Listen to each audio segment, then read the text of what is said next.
Hello and welcome to the Fintech Finance Virtual Arena, the show where we discuss what's going on in the world of fintech right now. And today we're going to be looking at an exciting new platform called Zumo. And joining me is none other than the CEO and co-founder, Nick Jones. So Nick, I've got to ask, how's it going? How are you? And can you give me a bit of background to yourself and Zumo, please? Sure, yeah, I'm well, thank you. Yeah, I'm hiding out in the Scottish Highlands at the moment, so very nice. All quiet up here and quite insulated from the chaos everywhere else. So have you seen someone outside of your family for the last couple of days? No, it's pretty. I don't really. Yeah, we're fairly kind of self-isolated here without really having to self-isolate. So wow. I was actually down in Edinburgh last week with the team for the first time in 6 months, which was very nice actually to get everybody together. But we're pretty well set up for remote working. Half of our team's in Slovenia, a number of our guys in London. So we've been fully decentralized, as you would hope we would be in the business that we're in from day one anyway. So it's been okay. Well, exactly. Yeah. I mean, with that in mind, with that business that you're in, can you give our viewers who might not have heard of you before, what is Zumo and why should they download it? Yeah, of course. Yeah. So Zumo is a fully decentralized wallet and payments platform built on the blockchain.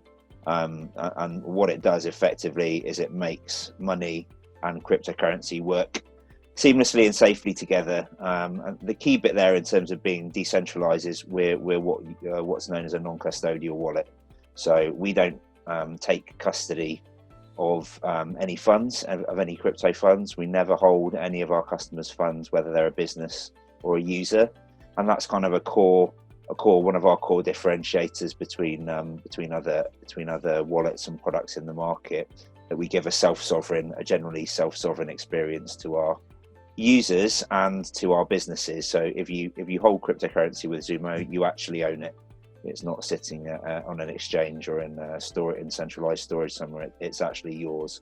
So that's quite an important distinction. It's a fairly kind of pure blockchain execution, which is quite techy. But our goal is to make something, kind of the analogy of the duck kind of paddling frantically underwater, that we have something very, very complicated at the core, but we're trying to make the presentation there, the user interface, as simple and as easy as possible, because what we're trying to do is massively increase the accessibility of the crypto space, make it easy for people to understand, make it easy for people to buy into for the first time, but at the same time have a super robust product that for a kind of crypto native, they want to engage with us as well.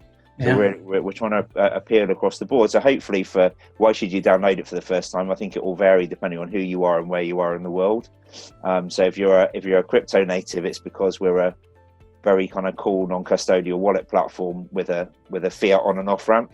If you don't know what any of that stuff means and you're someone who's just interested in the crypto space, then we're a really safe and easy way to take your first steps into that space and be able to move in and out of it as you want to and interact with it.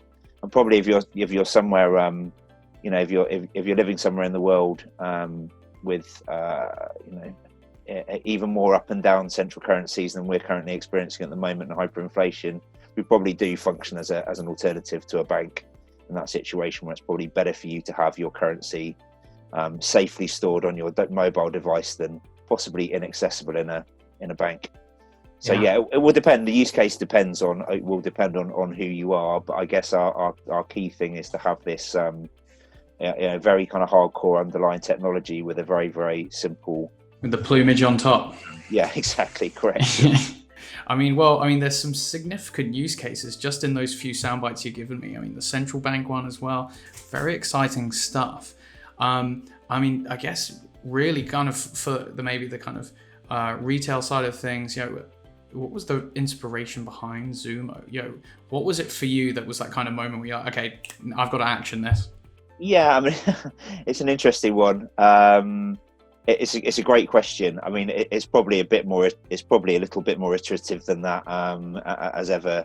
When when you're trying to follow lean methodology and you're trying to work in a very agile way, the product will evolve, and develop over time. I guess at the core is that I was a fairly sort of late comer to the space in terms of someone who would like to think of myself as a fairly early adopter of tech. I kind of came to the crypto space 2017, 2018. And I suppose what struck me really super excited about the whole blockchain piece, people-powered internet, people actually having sovereignty around their data, whether that's financial or otherwise, kind of got my juices flowing.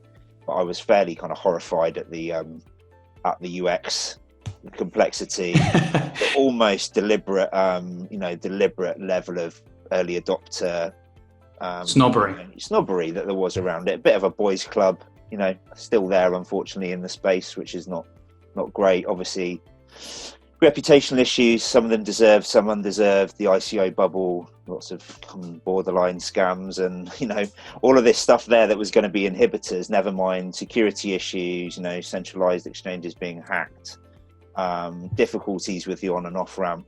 So all of these things, I guess, when we started looking at it, were the inspiration in total behind thinking, well, there's got to be a better way. You've got to be able to build something which captures the self-sovereignty and the decentralized nature, but is usable by ordinary people, because this is the whole point for these protocols being developed, is they were supposed to be making things simpler, more transparent, cheaper and faster for people to pass data to each other, transact.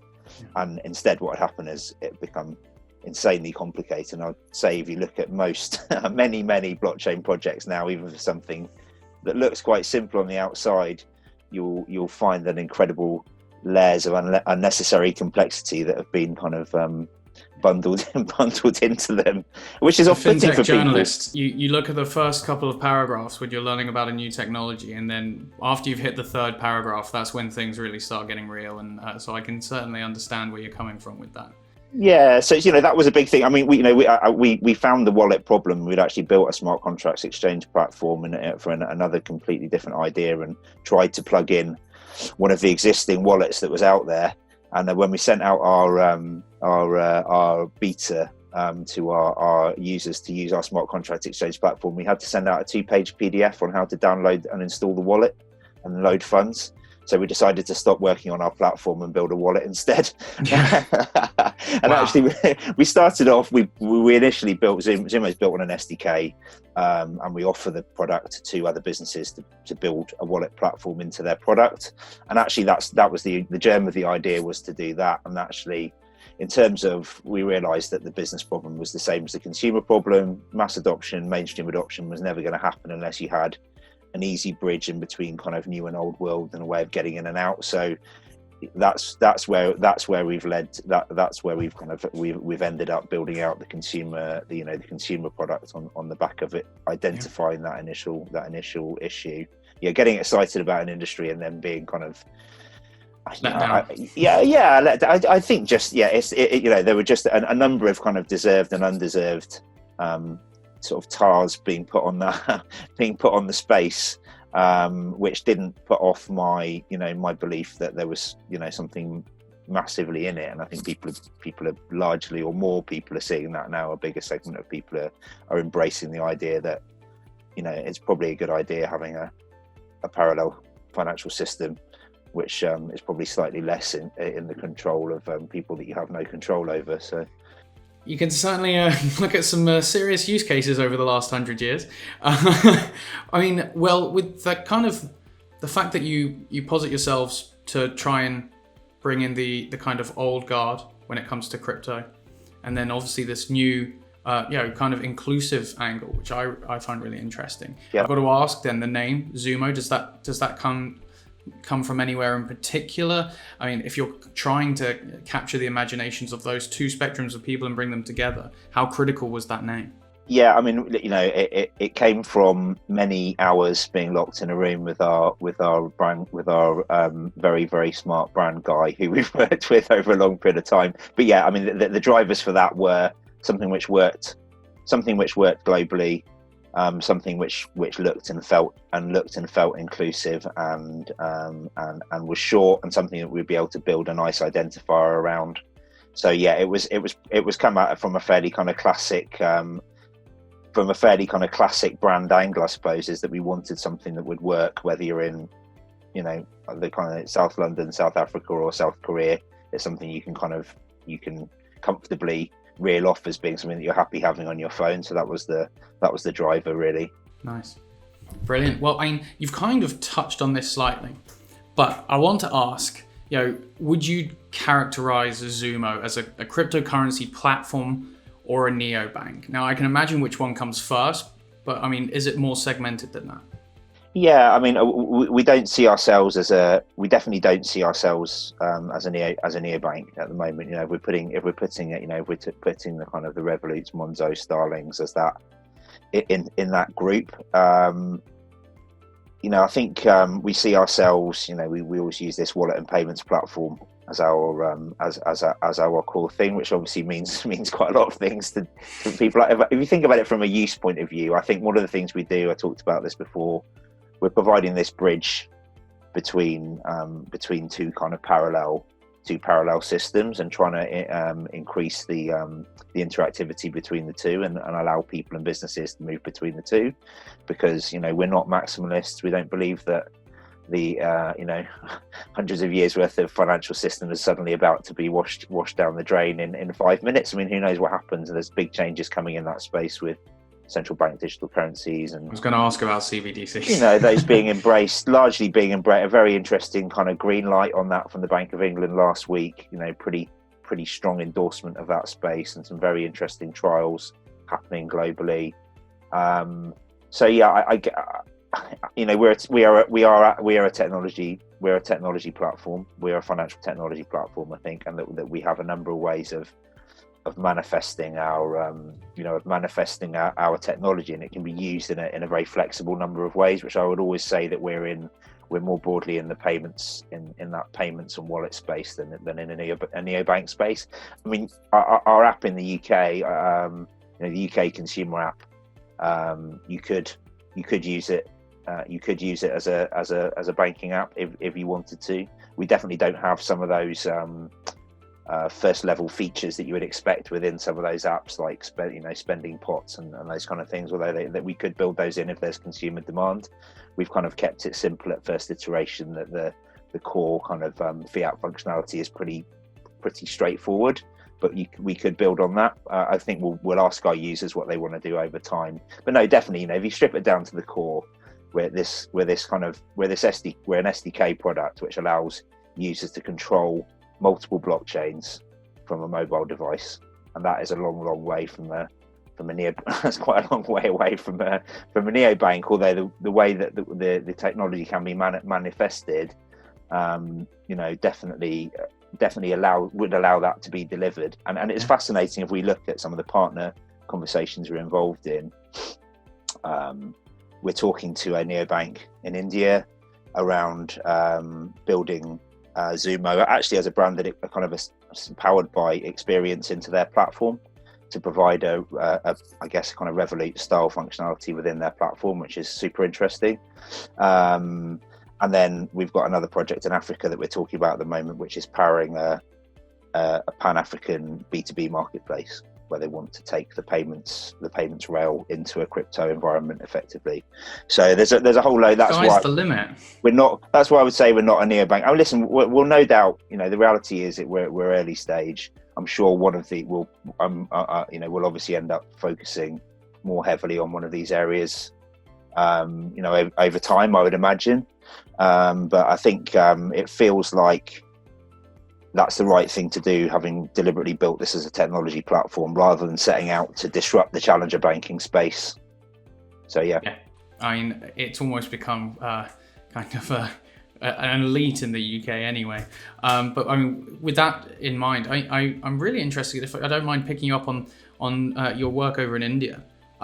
Because obviously from my consciousness, my thoughts, I thought India was pretty skeptical on the whole kind of cryptocurrency outlook. Yeah. So I mean, will you be the first crypto to fiat debit card, or tech service in the country as a result?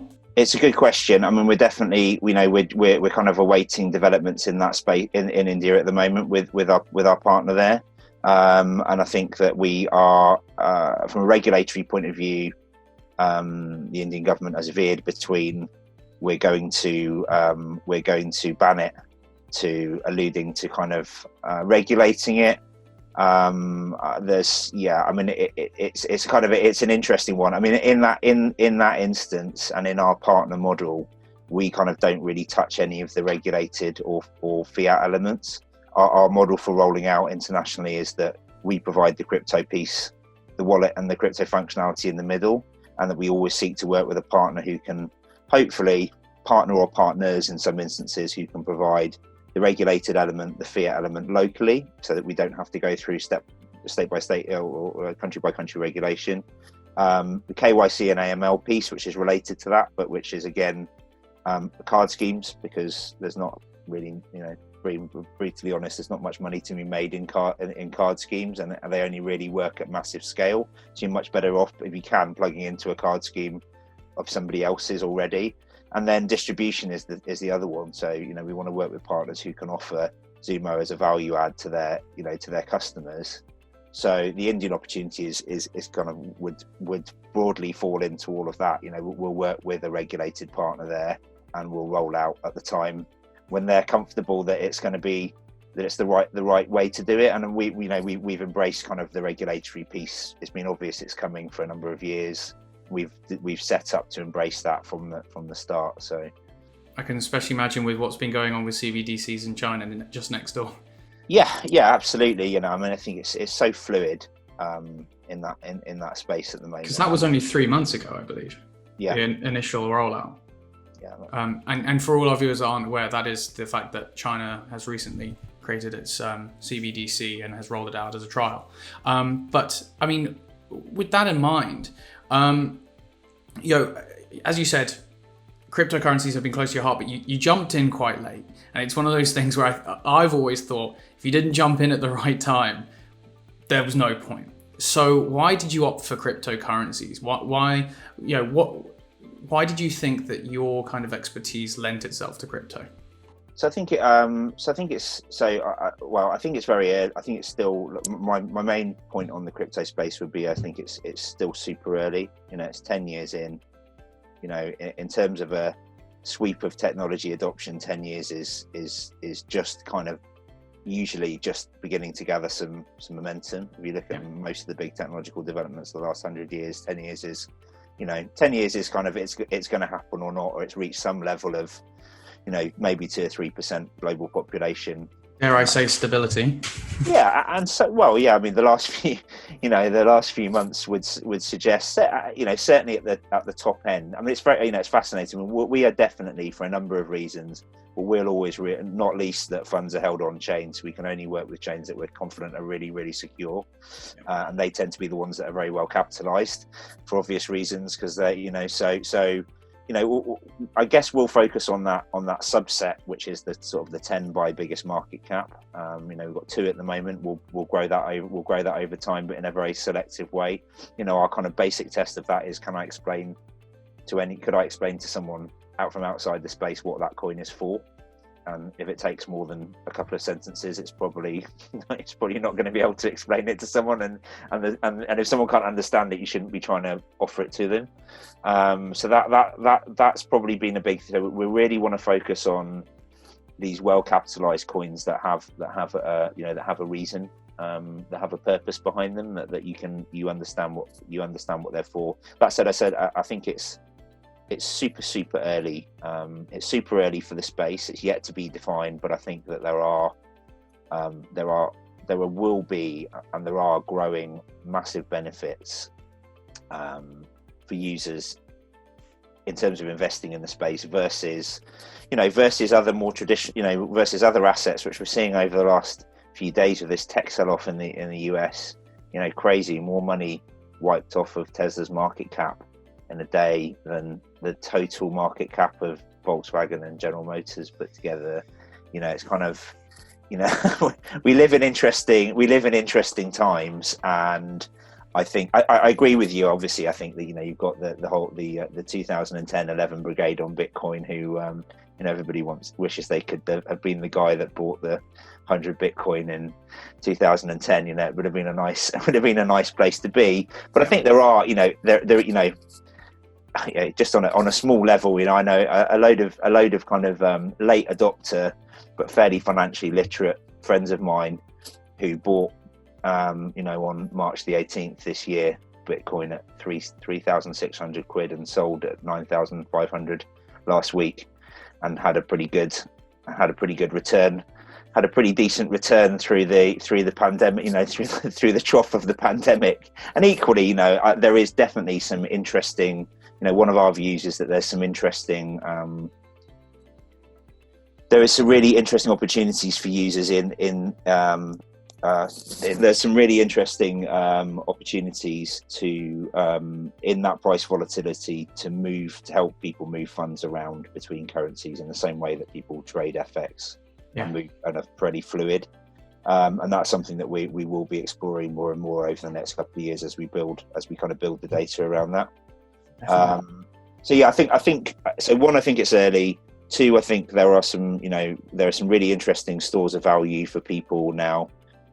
With stable coins, which will allow, again, use cases vary from market to market, but as I say, somebody in Ghana whose main threat to their wealth is they don't probably, not all banks in Ghana, but they potentially don't particularly want to have their money in the bank because they don't trust the bank. So then your main threat to the wealth is keeping your money in your house somewhere and someone coming in and stealing it.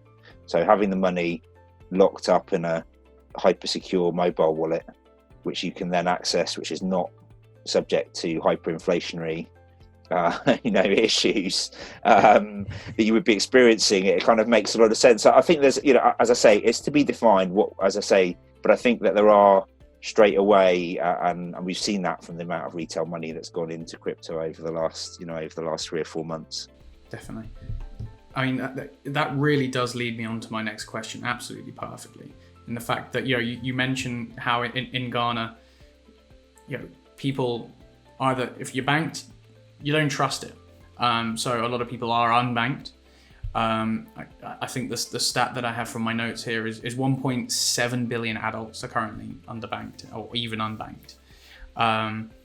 And I mean, your website says that you want to kind of improve this fiscal democracy. Can you tell us a bit more about your kind of, about this slogan and how that translates into action? Yeah, agree. Yeah, absolutely. Yeah, because it could easily be an empty, yet another kind of empty. And I think we've all been reading around fintech and the unbanked and cryptocurrency potential to help the unbanked and underserved, let's say unbanked and underserved as a group for a number of years, and we're probably the hype's probably outstripped the delivery to date. I think that's fair to say. Some of that's around access, but it's very interesting if you look at attitudes to crypto in emerging markets, massively more positive than in the developed world, right? And that that's because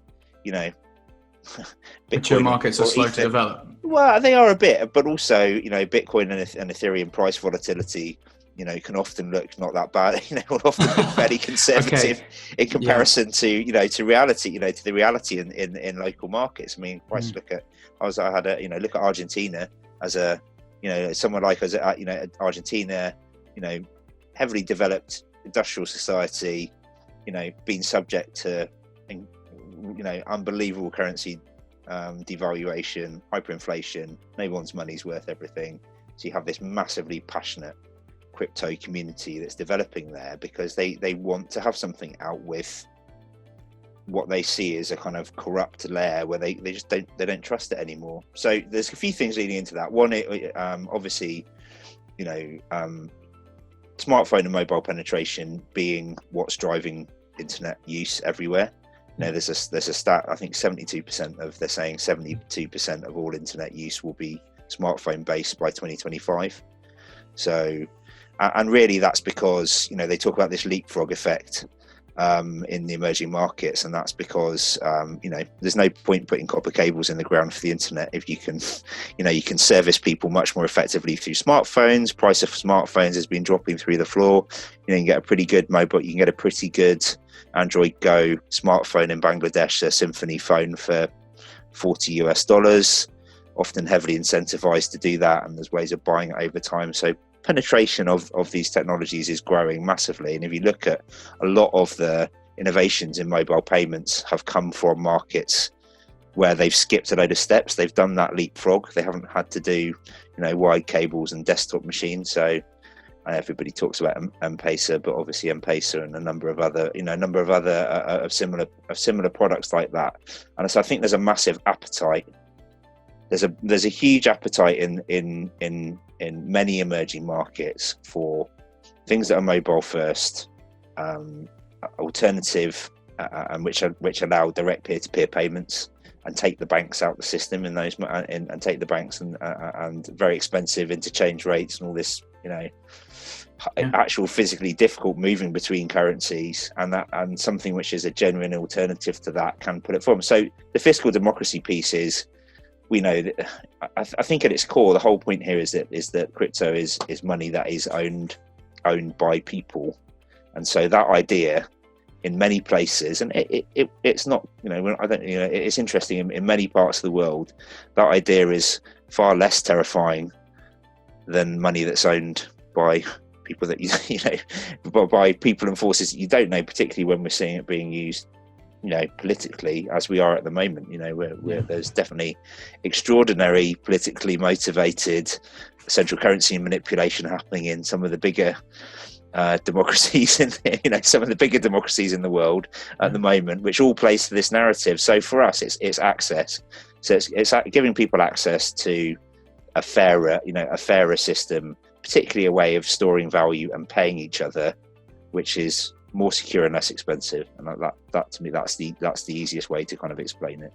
Well, I think that's absolutely brilliant, because to me that typifies open banking and fintech as a whole. And people have been, as you said at the beginning, people have been saying that for 5 years. And I think it's starting, or at least it sounds like it's starting to come to fruition, which all industries do. But if I could go off on a tangent there, I'd be really interested to hear your opinion. Obviously, as we mentioned earlier, China has brought in the CBDCs trial. Where would Zumo sit if that came to fruition? Obviously, your rails to the fiat currency are incredible, and you're one of the first in that space. What would happen if a central bank did start offering up their own digital fiat currency? Would you be able to run alongside that? I mean, the idea, the vision would always be to be able to integrate those, to be able to integrate multiple CBDCs into the platform. I mean, I think that, and I think it's the way it has to happen. If you look at all the resistance to Libra, for example, you're effectively trying to create a single CBDC into which multiple central bank currencies feed, but has a flat value.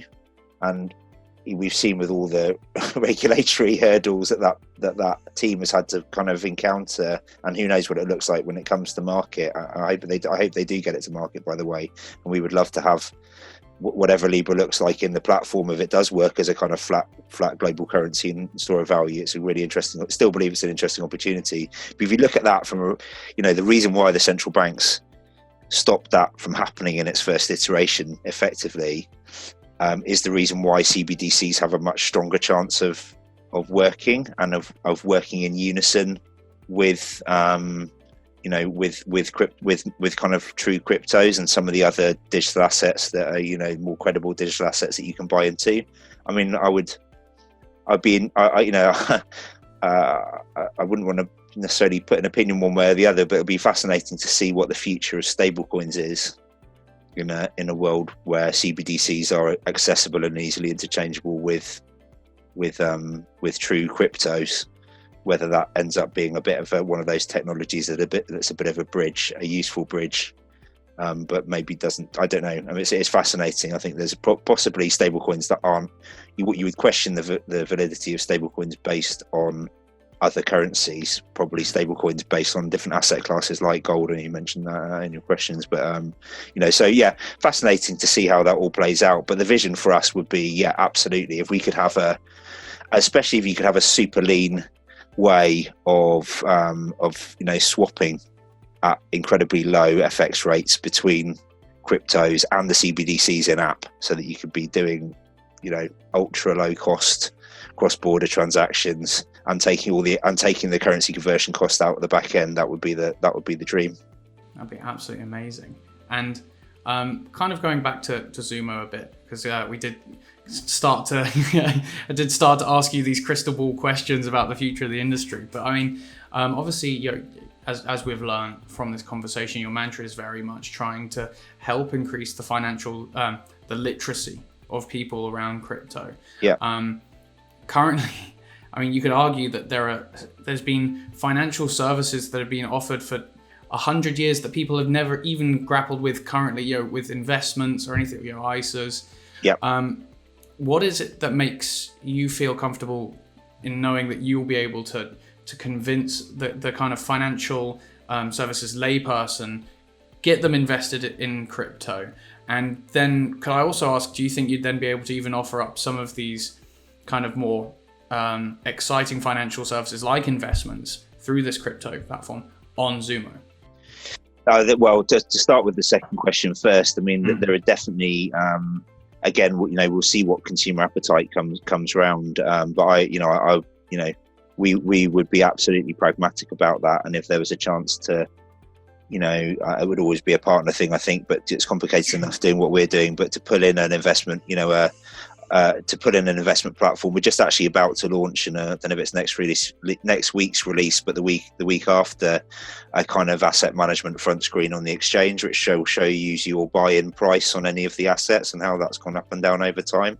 Wow. So to be able to integrate into that, your ISAs, to be able to plug in your ISAs and have a screen where you could see everything in one place, and that's super exciting to me. Can I just say, I also love just how incredible fintech is, just from your language there. Not this week's release, sorry, next week's release. That's kind of waterfall approach to releasing new functionality, rather than, we're going to batch this for next year. That's coming out then. You're just rolling it off. So it just sounds absolutely brilliant.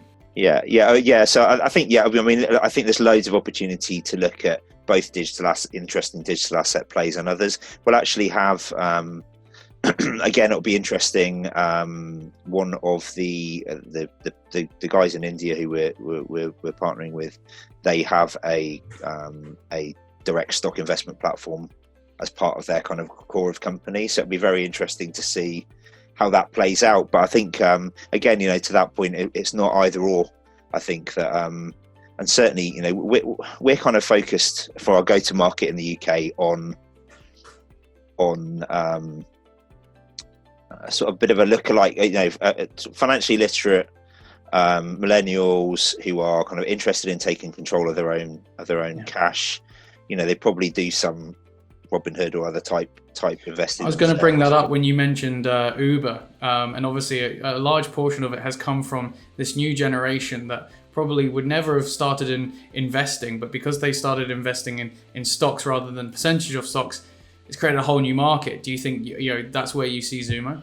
They're the people that are interested in our platform at the moment. I mean, I think that we want to go much broader than that, but I think for go-to-market, it's been fascinating. We're running this crowdfunding on Seeders at the moment, and it's been fascinating seeing the, that is kind of the audience there.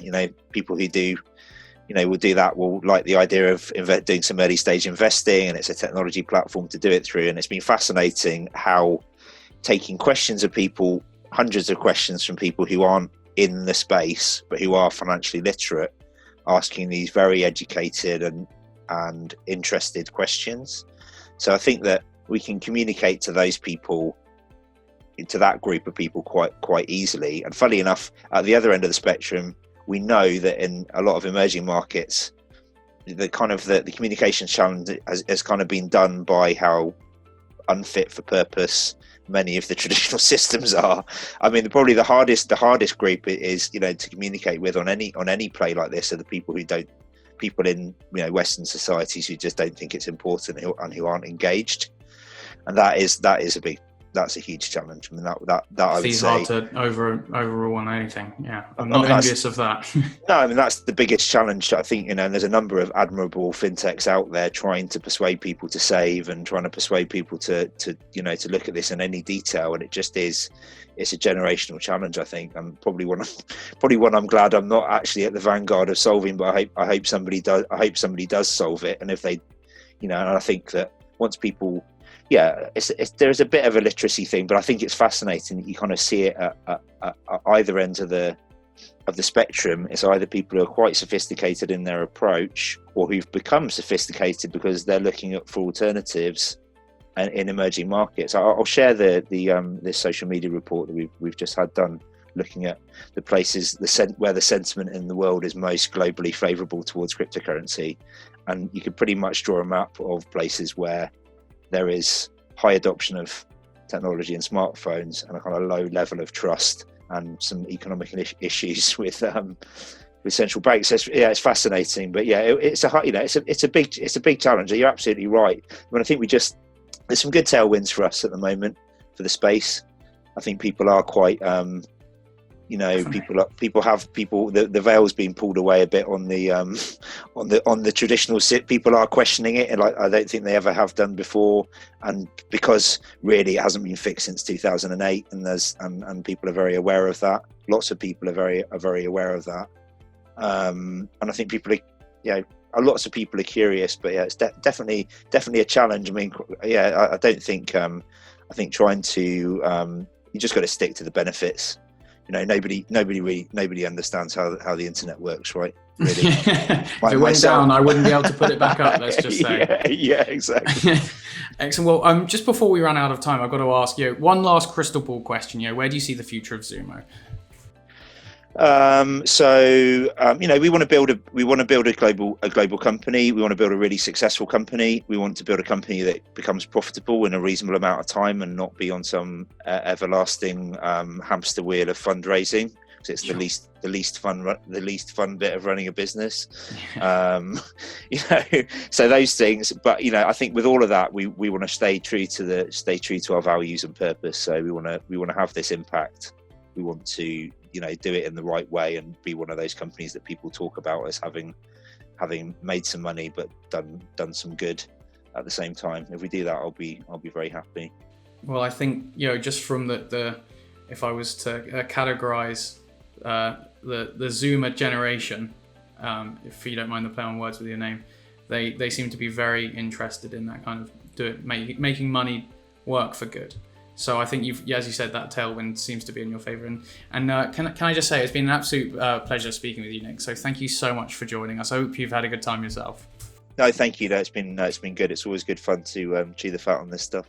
Yeah, it really is. And also to all our viewers, I hope you had a great time too. You can catch the rest of the series and much more over at www.fintechf.com, of course, YouTube and LinkedIn. So to all our viewers, thanks for watching, and I'll see you soon. Goodbye.